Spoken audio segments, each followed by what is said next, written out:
BJP के राष्ट्रीय प्रवक्ता संबित पात्रा अपनी जुबान फिसलने के कारण राजनीतिक संकट में घिर गए हैं। आपको बता दें कि उन्होंने एक ऐसा बयान मीडिया में दिया जिसके बाद लगातार उन पर हमला हो रहा है। आपको बता दें कि उड़ीसा के पुरी से जो है वो सांसद प्रत्याशी हैं बीजेपी के। वहीं कल प्रधानमंत्री नरेंद्र मोदी के रोड शो के बाद उन्होंने मीडिया से बातचीत के दौरान कुछ ऐसा कहा जिसकी वजह से खूब हंगामा हो रहा है। दरअसल उन्होंने प्राचीन शहर के प्रतिष्ठित देवता भगवान जगन्नाथ को लेकर कहा कि मोदी का भक्त बताया, यानी कि जगन्नाथ पुरी को प्रधानमंत्री नरेंद्र मोदी का भक्त बता दिया। इस बयान के बाद जो है वहां के मुख्यमंत्री उड़ीसा के, उन्होंने इस पूरे बयान की निंदा करी है और ये कहा है कि किस तरीके से जगन्नाथ पुरी का अपमान किया गया। हालांकि संबित पात्रा ने रात होते होते अपनी गलती को स्वीकार कर लिया और माफी भी मांगी। माफी मांगते हुए उन्होंने कहा कि होश में इंसान कभी नहीं कह सकता कि भगवान का भक्त इंसान होता है। पात्रा ने करीब रात 1 बजे के करीब जो है ट्वीट करके सोशल मीडिया पर लिखते हुए कहा कि जगन्नाथ को लेकर अपनी गलती के लिए मैं माफ़ी मांगता हूं। उन्होंने लिखा, आज मैं जगन्नाथ के संबंध में की गई अपनी गलती से बहुत परेशान हूं। मैं भगवान जगन्नाथ के चरणों में सिर झुकाकर माफ़ी मांगता हूं। अपनी गलती का प्रायश्चित करने और पश्चाताप करने के लिए मैं अगले 3 दिनों तक उपवास पर रहूंगा। वहीं आगे उन्होंने लिखते हुए कहा कि पीएम मोदी की पूरी यात्रा के दौरान मैं पुरी की ग्रैंड रोड पर भारी भीड़ के बीच कई मीडिया के साथियों के साथ बातचीत कर रहा था। इसी समय एक न्यूज़ चैनल से बात करते समय मैंने गलती से भगवान के बजाय मोदी के भक्त जगन्नाथ कह दिया। जगन्नाथ के भक्त मोदी, यानी कि इस गलती के लिए मैं भगवान जगन्नाथ के चरणों में झुककर माफ़ी मांगता हूं और इस गलती का पश्चाताप करने के लिए अगले 3 दिनों तक मैं उपवास करूंगा। आपको बता दें कि ये जो पूरा बयान था, दरअसल वो जब मीडिया को इंटरव्यू दे रहे थे कल प्रधानमंत्री नरेंद्र मोदी, उनके समर्थन में रोड शो करने के लिए जगन्नाथपुरी पहुंचे हुए थे और उसी दरमियान फिर जो है पुरी ने मीडिया से बातचीत करते हुए संबित पात्रा ने मोदी का ये कह दिया कि जगन्नाथपुरी जो है वो मोदी के भक्त हैं, जबकि उनको ये कहना था कि मोदी जो है वो जगन्नाथपुरी के भक्त हैं। लेकिन उनके मुंह से ये जो गलत शब्द निकला जिसके बाद विपक्षी दल उन पर जोरदार हमला कर रहे हैं। वहीं अभी उन्होंने इस पूरे बयान को लेकर माफ़ी भी मांगी है और ये बड़ा जो ऐलान किया है कि अब वो 3 दिनों तक उपवास पर रहेंगे। उन्होंने एक्स पर वीडियो भी जारी कर दिया है। सबसे पहले आपको एक छोटा सा उनका ये बयान सुनवाते हैं कि उन्होंने क्या कहा। मु कहीदेली कि जगन्नाथ मोदी का भक्त, यह बहुत बड़ भूल मु जानी, किंतु अजाणतरे जहाँ को इंग्राजी रे कहते स्लीप ऑफ टंग, मो हृदय भीतर से विषय नथिला, से गोटे चैनल रे मुझे विषय कहीदे। मुझे क्षमा मागुची कि अजाणतरे भी महाप्रभु को आमे हर्ट करि परिबानी, महाप्रभु को विषय एंती कही परिबानी।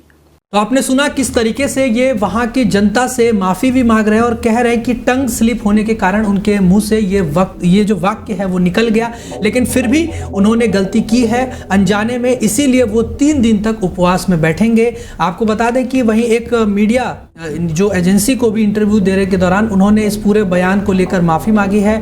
उन्होंने कहा कि यह संभव नहीं है, कोई भी व्यक्ति यह नहीं कह सकता कि भगवान किसी भी इंसान का भक्त है।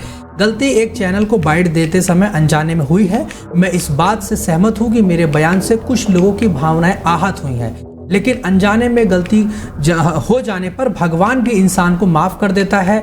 आगे उन्होंने ये भी कहा कि ऐसी गलती करने का मेरा कोई भी इरादा कभी भी नहीं था, लेकिन फिर भी क्योंकि मैंने महाप्रभु जगन्नाथ ब्रह्मांड के भगवान हैं और मैं सैकड़ों और हज़ारों उड़िया लोगों की तरह एक उत्साही भक्त हूँ, मुझे लगता है कि अनजाने में हुई इस गलती के लिए मुझे माफ़ी मांगनी चाहिए और भगवान को तपस्या, यानी कि भगवान के लिए जो मैंने गलती करी है उसके लिए मुझे प्रायश्चित भी करना चाहिए।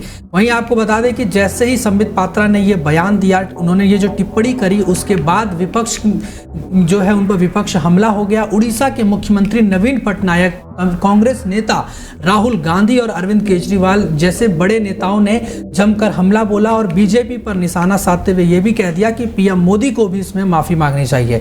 आपको बताएं कि उड़ीसा के मुख्यमंत्री नवीन पटनायक ने एक एक्स पर पोस्ट करते हुए लिखा कि उड़ीसा की अस्मिता को चोट पहुंचाने के लिए संबित पात्रा की उन्होंने आलोचना की। उन्होंने ये कहते हुए लिखा कि महाप्रभु श्री जगन्नाथ ब्रह्मांड के भगवान है, महाप्रभु को किसी अन्य इंसान का भक्त कहना भगवान का अपमान है। ये पूरी तरह से निंदनीय है। इससे भावनाएं आहत हुई हैं और दुनिया भर में करोड़ों जगन्नाथ भक्तों और उड़िया लोगों की आस्था को ठेस पहुंचा है। पटनायक ने कहा कि भगवान उड़िया अस्मिता के सबसे बड़े प्रतीक है। मैं इस बयान की कड़ी निंदा करता हूं और मैं भाजपा से यह अपील करता हूं कि वो भगवान को किसी भी राजनीतिक चर्चा से ऊपर रखें। ऐसा करके आपने उड़िया अस्मिता को गहरी चोट पहुंचाई है और इसे उड़िया के लोग बहुत लंबे समय तक याद रखेंगे और इसकी निंदा भी करेंगे। यानी कि जिस तरीके से अब इस पूरे मामले में सियासत देखने को मिल रही है। और आपको बताएं कि राहुल गांधी ने भी एक्स पर ट्वीट करते हुए लिखा कि जब प्रधानमंत्री खुद को शहंशाह और दरबारी उन्हें भगवान समझने लगे तो मतलब साफ है कि पाप की लंका का पतन नजदीक है। करोड़ों लोगों की आस्था को चोट पहुंचाने का अधिकार मुट्ठी भर भाजपा के लोगों को आखिर किसने दिया? यह अहंकार ही उनके विनाश का कारण बन रहा है। वहीं अरविंद केजरीवाल ने भी ट्वीट करते हुए ये लिखा है कि I strongly condemn the statement of BJP. They have started thinking that they are above god और this is height of arrogance. Calling God भक्त of Modi is an insult of God. यानी कि उन्होंने भी इस घटना के सबसे पहले तो निंदा करी है और ये कहा है कि वो बीजेपी वाले अपने आप को भगवान से भी ऊपर समझते हैं और वो ये इनके अहंकार को दिखाता है। और मोदी यानी कि जिस तरीके से कॉलिंग गॉड भक्त of Modi ji is insult of God, यानी कि किस तरीके से भगवान का भी अपमान किया गया, मैं इस बयान की घोर निंदा करता हूं। तो यानी कि इस पूरे मामले को लेकर विपक्ष अब बीजेपी पर हमलावर है। अब आगे ये देखना रहेगा कि क्या इसका नुकसान संबित पात्रा को आने वाले चुनावों में हो सकता है या फिर जिस तरीके से उन्होंने उपवास करने का बड़ा ऐलान किया है और माफी भी मांगी है, तो क्या इस बयान के बाद जनता उनको माफ कर देगी और फिर उनको किसी भी तरह का चुनाव में कोई नुकसान नहीं पहुंचेगा? ये तो खैर 4 जून को ही स्पष्ट हो जाएगा।